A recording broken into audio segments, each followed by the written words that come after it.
Today we're going to be talking about passing directness. This is surely going to be the most obvious one to date. Short passing encourages short passes. Direct passing encourages long passes. Easy. I guess we're done here. Wait. The whole point of this series is to dig a little deeper, challenge those assumptions and identify whether instructions do as expected. Are there any unexpected knock-on effects? So let's start, as always, with the manual definition. A more direct approach sees the ball played forward in a more vertical manner with increased urgency, moving it from back to front as quickly as possible. Conversely, a shorter approach sees the ball move patiently from side to side, probing for a way to unlock the defense. So that pretty much confirms what I said at the top, just in far more words. It's nice to be the concise one for a change. We can see, however, there is an allusion to tempo. More direct infers urgency, and shorter elicits patience. We can actually see this in the tactics creator. If we push the passing directness slider all the way to the left, the tempo descriptor changes to slightly lower. If we push to the right, it becomes slightly higher. So let's put this to the test and see what actually happens in game. I've explained the methodology in previous videos, so if you've heard this before, you might want to skip ahead. In an ideal world, we'd be able to control every variable. Things like condition, morale, making players consistently perform to the peak of their ability. This would allow us to isolate passing directness and test that and that alone. But to meaningfully analyze those results, you need to establish what impact those controlled variables have. And I can't. There are too many variables which can't be controlled, and the game has an innate level of randomness. Trying to create a perfect environment would be both abstracted from real in-game situations and full of unknowns, and neither is particularly helpful when it comes to drawing conclusions. Now, this is not a repudiation of those who take that approach, but for me, I'd rather take a realistic scenario, warts and all, and assess the practical impact. To do that, I've created 4 tactics. Well, it's one exceptionally basic tactic with 4 formations. Counter-press because you know we always counter-press.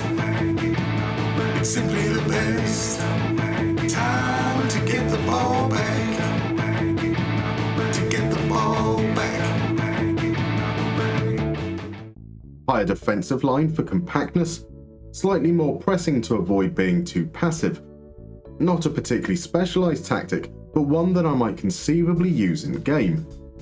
The formations chosen aim to cover what I consider to be the main tactical shapes: a 4-4-2, a 4-5-1, a 3-6-1, and a 3-5-2. Playmaker roles have been deliberately avoided, and no individual player instructions have been given. We will then holiday for half a season with each formation twice, once with passing directness at its shortest, once at its most direct. Why such a short period of time? Because this is around the point in a save I'd be analysing performance. It's around the point in a season that football hipsters will be writing their op-eds about their new tactical darlings. That is all to say, it's a sufficient amount of data to observe patterns and draw conclusions. I'll be pointing out trends that are consistent across all formations, unless stated otherwise. So what are our expectations? We expect that a more direct system will result in more long passes and fewer shorter passes. It is also fair to expect, by extension, that it will also result in more forward passes and fewer backwards passes. As I have done in previous videos, I recorded every pass by length and direction, and this was absolutely the case. On average, the shorter system attempted roughly 31 long passes, the direct system 42. That's an increase of roughly a third. The shorter system attempted 278 short passes compared to the direct's 181, a decrease of roughly a third. And for medium passes, it's 243 compared to 176. That's a decrease of around 28%. Now, those of you doing the maths in your head might have noticed a huge disparity in the amount of passes.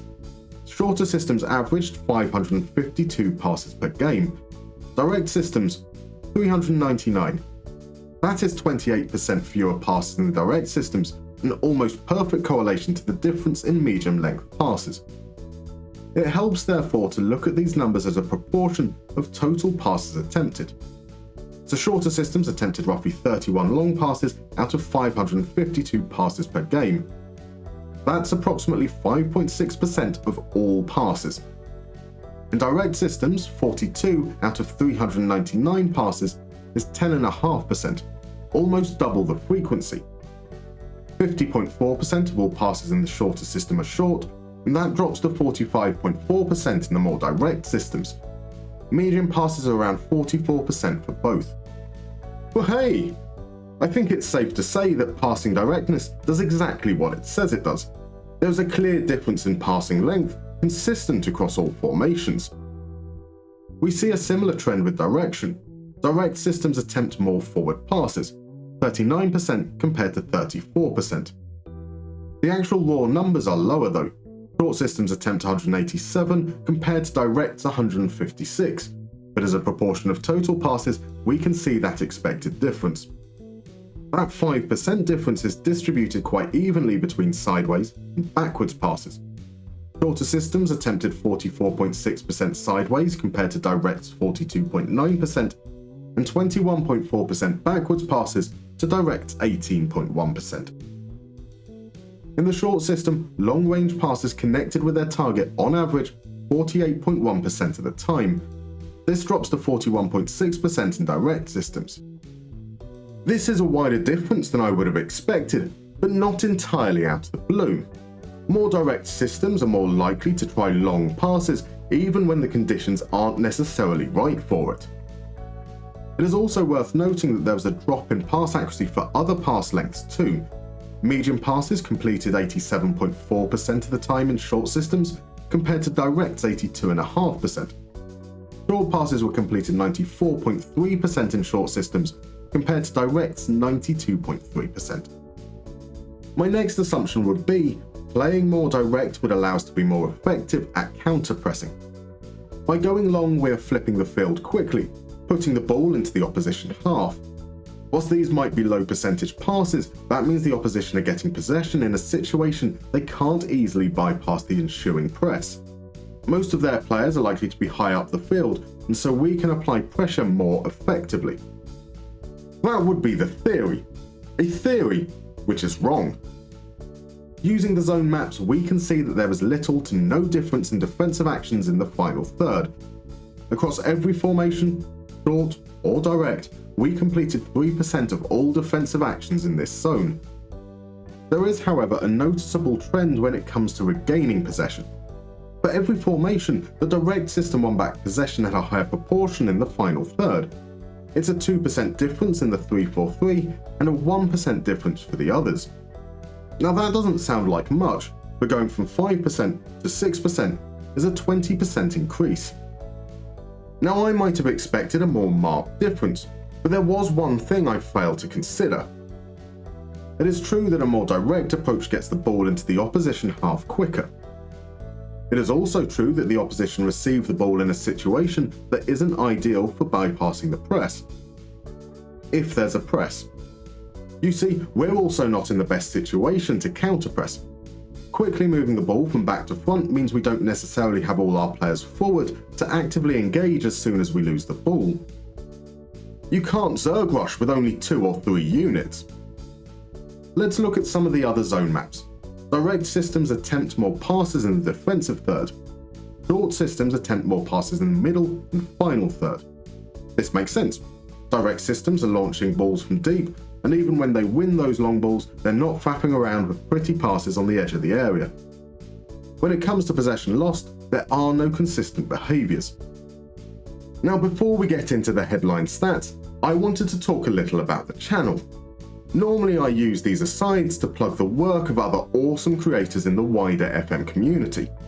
Today, I'm plugging myself. That's right, it's Patreon time. Now, I've made no secret that I'd love to be able to do this full time, but I wanted to make sure that I had the capacity and can provide value before expanding on what I do. I believe I'm in a position to do so now, so I've opened up a Patreon for those who would like to support the channel further. There are 3 tiers: National, Continental, and Continental Pro. National is a thank you tier, providing access to a members-only area on Discord and credits in long-form videos. Continental includes those benefits: special director's cut versions of some videos, plus access to all FM-related resources I create. Continental Pro is all of the above, plus a gift subscription to Twitch. Now please only consider signing up if you can afford to do so. All Patreon benefits are designed to be additive, ensuring they do not take anything away from your usual experience. If none of that interests you and you'd still like to support the channel, please consider liking, sharing and subscribing. It all helps. Right, back to the video. Now for the bit that matters the most. Goals. Direct Systems scored more, 1.45 goals per 90 compared to 1.37 for shorter systems. That's about a 6% increase, but it doesn't really tell the whole story. Firstly, it wasn't consistent. In the 4-3-3, the shorter system scored more goals. The direct system scored more in all other formations. What was consistent, however, was XG. The shorter system generated more XG in every formation. Direct systems might have scored more, they also conceded more. Again, the 4-3-3 bucked the trend here, and again there was a consistent trend when it came to XG against. Direct systems gave up more. This shouldn't be a surprise. We established earlier that direct systems attempted fewer passes, and that meant considerably less possession. 41.5% compared to shorter's 50.8%. More possession for the opposition means more chances, greater XG against, and more goals conceded. In fact, a lot of these headline stats can be read as the result of the disparity between possession. Shorter systems created more chances, completed more dribbles, and made more final third passes. Direct systems, with their constant running forward and back, completed more high-intensity sprints. The biggest surprise here, however, is cross completion. Shorter passing systems consistently had a higher cross accuracy, 15.8% on average, compared to just 10.8% for direct systems. In some respects this makes sense. Shorter systems are less likely to cross, and therefore will only do so when the conditions are favourable. Subsequently, on average, shorter systems attempted 7 fewer crosses per 90, but completed 0.47 more. This is backed up further by looking at assist types. Crosses accounted for 22% of assists compared to 18.5% in direct systems. In fact, short systems generated a greater proportion of assists in almost every open play scenario, even with long balls. Direct systems relied more heavily on opposition mistakes and set pieces. This can be seen in goal types. Despite scoring a lower proportion from crosses, direct systems scored a higher proportion of headed goals. They even benefited more from penalties. So what have we learned? Passing directness does, as it says, control the urgency of ball progression. Shorter systems results in higher possession, higher XG, and lower XG against. Direct systems generate better quality chances, but at the cost of control. But how can we apply this? Let's take a look at the game against Chelsea. This was a match we failed to win in all of the simulations. 5 defeats, 3 draws. If we take a look at Pochettino's profile, we can see that he likes possession football. Out of possession, he favours intense pressing and a high defensive line. His preferred formation is a 4-2-3-1, with a defensive midfielder joining the front line. The right back tucks inside, the left back joins the midfield to create that 3-2 build-up shape. As the home team, we can expect Chelsea to be on the front foot and look to suffocate us. One way to counter this is to accept that Chelsea will be the dominant side. We can look to absorb their pressure and then attack with pace. We do not have much of an aerial presence up front, so we'll have to look to the flanks. And with their 3-man rest defence, this suggests a 4-2-4 is the way to go. That way we have players occupying the gaps. We want to play as wide as possible, direct passing, higher tempo, and pass into space to encourage balls down the channels early. Run at defence to try and catch them before they settle. This is counter-attacking football, so counter is an obvious choice here. but we'll roll it out because we want to bait the press. Draw Chelsea onto us, then hit it long immediately. Out of possession, it's a low block. Same as baiting the press, we want to draw Chelsea into our half, so there's space in behind for us to attack. We trap outside and invite crosses to encourage us to stay narrow. All 4 forwards are instructed to stay wider to help us work those channels. Our defensive midfielders and fullbacks are told to tackle harder to encourage us to actively win the ball back.